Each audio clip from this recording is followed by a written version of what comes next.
खैर आज की वीडियो में मैं आपको बताने वाला हूँ टोटल में 10 स्मार्टफोन्स, लेकिन इनमें से सभी स्मार्टफोन तो लेने लायक नहीं है। मतलब कुछ फोन्स टारगेट करते हैं परफॉर्मेंस को, कुछ टारगेट करते हैं कैमरास को और कुछ बैटरी को टारगेट करते हैं, और कुछ तो ऐसे हैं जो क्यों लॉन्च हुए हैं वो किसी को पता नहीं। अब जितने भी स्मार्टफोन्स मैं आपको बताने वाला हूँ उन स्मार्टफोन्स का प्राइसिंग स्क्रीन पर ही आपको मिल जाएगा, क्योंकि रिसेंटली सब स्मार्टफोन्स की प्राइस इंक्रीज हुए हैं। खैर इन सभी स्मार्टफोन्स को मैं अब रैंक करने वाला हूँ। जैसे अगर कोई फोन्स मेरे हिसाब से एकदम बेस्ट है तो वो बेस्ट कैटेगरी में आएगा, एवरेज है तो एवरेज कैटेगरी में आएगा। So the first phone on the list is Moto G86 power. Specs में ये स्मार्टफोन लेकर आता है flat POLED display with 4500 nits peak brightness, IP68-69 water resistance, Dimensity 7400 का processor, 8GB RAM, 128GB internal storage, और भी वेरिएंट है जो 256GB स्टोरेज के साथ आते हैं। 50 मेगापिक्सल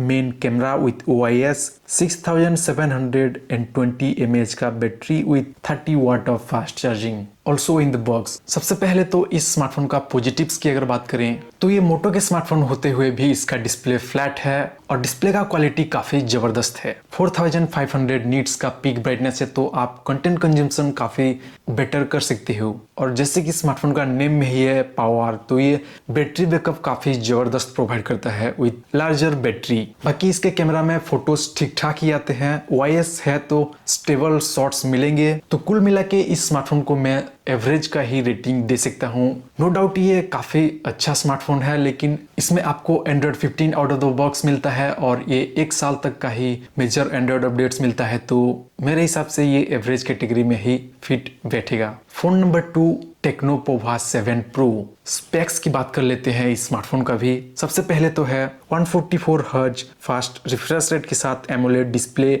डायमेंसिटी 7300 का processor, 8GB RAM, 128GB internal storage, 64 megapixel camera setup main sensor में, बट यहाँ कोई भी OIS नहीं है। 6000 mAh battery with 45 watt charging and 30 watt wireless charging. मेरे हिसाब से अंडर 20 के प्राइस रेंज में ये इकलौता स्मार्टफोन है जो वायरलेस चार्जिंग को फीचर कर रहा है। कैमरा फीचर्स भी बहुत ही ज्यादा हैं, सेटिंग्स, कस्टमाइजेशन, एवरीथिंग बहुत ही ज्यादा मिलता है। ये स्मार्टफोन परफॉर्मेंस में भी काफी अच्छा है, लेकिन इसके अलावा कुछ नेगेटिव्स भी हैं। 1 साल तक का ही मेजर एंड्रॉइड अपडेट्स मिलता है इसी स्मार्टफोन को। इसके अलावा इसके अंदर आपको कोई भी फ्लैगशिप IP रेटिंग नहीं मिलेगा। ओवरऑल कस्टमाइजेशन, AI फीचर्स को लेकर ये स्मार्टफोन काफी ज्यादा क्रेजी फीचर्स के साथ आते हैं, लेकिन इस स्मार्टफोन को मैं एवरेज कैटेगरी में ही रखना चाहूंगा। नेक्स्ट है एक तगड़ी स्मार्टफोन नथिंग CMF की तरफ से CMF फोन 2 प्रो। अब कुछ स्मार्टफोन्स ऐसे भी हैं जो हार्डवेयर और सॉफ्टवेयर दोनों में ही काफी क्रेजी लेवल का परफॉर्मेंस देते हैं, और ये स्मार्टफोन उनमें से एक है। स्पेक्स में 120 हर्ट्ज एमोलेड डिस्प्ले, डायमेंसिटी 7300 का processor, 8GB RAM, 128GB internal storage, Android 15 out of the box with 3 year of major Android updates और 4 साल तक के सिक्योरिटी पैच अपडेट्स। तो अगर आपके लिए अपडेट्स ज़्यादा ज़रूरी हैं तो ये आप बाकी स्मार्टफोन को ना भी देखो तो भी बेटर है, इससे आप डेफिनेटली पिक कर सकते हो। अगर आपके लिए कैमरा ज़रूरी है तो इसी स्मार्टफोन में आपके लिए proper triple rear camera setup देखने को मिलते हैं विथ अल्ट्रा वाइड और टेलीफोटो लेंस भी, जो कि अंडर 20 के प्राइस रेंज में ये काफ़ी रेयर कॉम्बिनेशन है। और नेगेटिव्स में 1-2 ही नेगेटिव्स है। सबसे पहले तो स्मार्टफोन अंडर 5000 mAh बैटरी के साथ आता है, तो ये काइंड ऑफ एक कंसर्न है। अभी के टाइम पर जो mAh को लेकर जो शोर मचा है उसमें ये स्मार्टफोन फिट नहीं बैठता। बाकी एक नॉर्मल यूजर के हिसाब से इसे मैं बेस्ट कैटेगरी में ही इंक्लूड करना चाहूंगा। ये one of the best smartphone हो जाता है इसी प्राइस रेंज में। नेक्स्ट है मोटो G96। देखो यार, ये स्मार्टफोन कोई भी बुरा स्मार्टफोन नहीं है, इसका रिव्यू भी मैंने दे रखा है और ये one of the best smartphone है डिजाइन, डिस्प्ले और कैमरा को लेकर। लेकिन G86 से इसका प्राइस थोड़ा ज्यादा है, ऑलमोस्ट 2000 से लेकर 3000 तक ज्यादा है, और ज्यादा प्राइस होते हुए भी मोटो G86 से ये काफी कम स्पेक्स को देता है। I mean, कुछ स्पेक्स में ये पीछे रह जाता है। तो बिना टाइम वेस्ट करे इसे मैं एवरेज कैटेगरी में ही रखना चाहूंगा। Don't get me wrong guys, लेकिन ये काफी बढ़िया स्मार्टफोन है इन टर्म्स ऑफ डिजाइन और डिस्प्ले। नेक्स्ट है सैमसंग गैलेक्सी A17। इस स्मार्टफोन का स्पेक्स के बारे में कोई भी बात नहीं करेंगे, लेकिन ये स्मार्टफोन जिस प्राइस में अवेलेबल हो रहा है, एक तो ये सबसे ज्यादा है और इसमें जो फीचर्स है वो थोड़े कम लगते हैं, और इसी वजह से ही मैंने इसे काइंड ऑफ एवरेज या फिर बिलो एवरेज कैटेगरी में ही रखना चाहूँगा। सबसे पहले तो ये स्मार्टफोन का प्राइस काफ़ी ज़्यादा है as compare to motto G96 और 86 पावर, इन सब से ये काफ़ी ज़्यादा है। और इसके अलावा इसमें काफ़ी थिक बेजल्स मिलते हैं, स्मार्टफोन का थिकनेस भी थोड़ा ज़्यादा है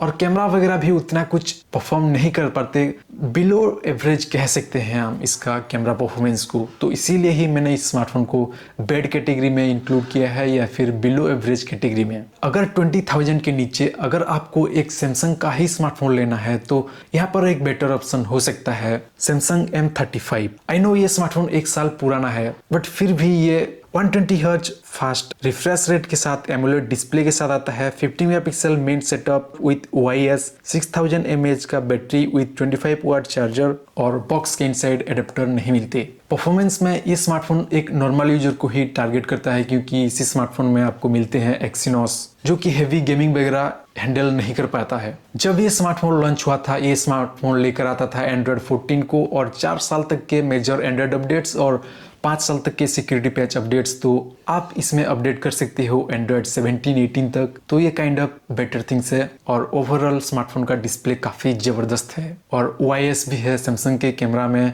तो इसे मैं एक गुड कैटेगरी में इंक्लूड कर सकता हूँ। नेक्स्ट कंटेंडर है ओप्पो की तरफ से K13 और रियलमी की तरफ से P4। देखो, ये स्मार्टफोन को मैंने पर्सनली तो यूज नहीं किया है, लेकिन गाइज रिसर्च मैंने काफ़ी ज़्यादा किया है इन दोनों स्मार्टफोन्स को लेकर। ओप्पो K13 में 120 हर्ट्ज फास्ट रिफ्रेश रेट के साथ एमोलेड डिस्प्ले मिलता है, 8GB RAM, 128GB internal storage, 50 megapixel camera setup. Realme P4 का स्पेक्स की अगर बात करें, 144 हर्ट्ज फास्ट रिफ्रेश रेट के साथ एमोलेड डिस्प्ले, डायमेंसिटी 7400 का chipset, 50 megapixel main camera setup, ultra wide भी इंक्लूड है, 6GB RAM, 128GB internal storage और ओप्पो K13 की तरह ही यहाँ पर भी 7000 mAh का बैटरी भी मिलता है। तो इन दोनों स्मार्टफोन में ओप्पो K13 में कैमरा में ज़्यादा कुछ नहीं है, अल्ट्रा वाइड भी नहीं है, टेलीफोटो भी नहीं है, लेकिन यहाँ पर रियलमी P4 में आपको बैटरी ज़बरदस्त मिलता है और कैमरा भी काफ़ी अच्छा है। तो इन दोनों ही स्मार्टफोन को मिलाकर मैं एवरेज कैटेगरी में इंक्लूड करना चाहूँगा। दोनों ही स्मार्टफोन में 1 साल तक के सिक्योरिटी अपडेट्स आते हैं और मेजर एंड्रॉयड अपडेट्स आते हैं, तो इसीलिए ही इसे मैंने एवरेज कैटेगरी में रखा है। इन दोनों का स्मार्टफोन प्राइसिंग भी काफ़ी ज़्यादा है as compare to motto G86 और nothing CMF Phone 2 Pro। Next is Infinix note 50। इस स्मार्टफोन का स्पेक्स भी बाकी स्मार्टफोन की तरह ही 90% तक स्पेक्स काफ़ी सिमिलर ही हैं इन द बॉक्स। यहाँ पर 1-2 चीज़ काफ़ी अच्छा है। सबसे पहले तो 2 साल तक के मेजर एंड्रॉयड अपडेट्स ये स्मार्टफोन लेकर आता है out of the box Android 15 को, तो आप एंड्रॉयड 17 तक आराम से अपडेट कर सकते हो। तो ओवरऑल रेटिंग की बात करूँ तो ये स्मार्टफोन भी कोई भी वो फैक्टर को लेकर नहीं आता, तो ये भी काइंड ऑफ मेरे हिसाब से एवरेज कैटेगरी में ही रहना चाहिए। तो ओवरऑल जो भी स्मार्टफोन मैंने यहाँ पर इस लिस्ट में इंक्लूड किया है वो पॉजिटिव्स और नेगेटिव्स को लेकर आते हैं। सबसे पहले तो है, अगर आपको डेली यूसेज के लिए लेना है तो आप without any question nothing CMF Phone 2 Pro की तरफ जा सकते हो। वो प्राइस में जो भी फीचर्स के साथ आ रहा है और जो भी अपडेट्स वगैरह आ रहे हैं वो काफ़ी क्रेजी हैं। और नेक्स्ट है सैमसंग गैलेक्सी M35। ये 1 साल पुराना तो है, लेकिन इसमें जो अपडेट्स हैं, जो बैटरी बैकअप है और जो बैटरी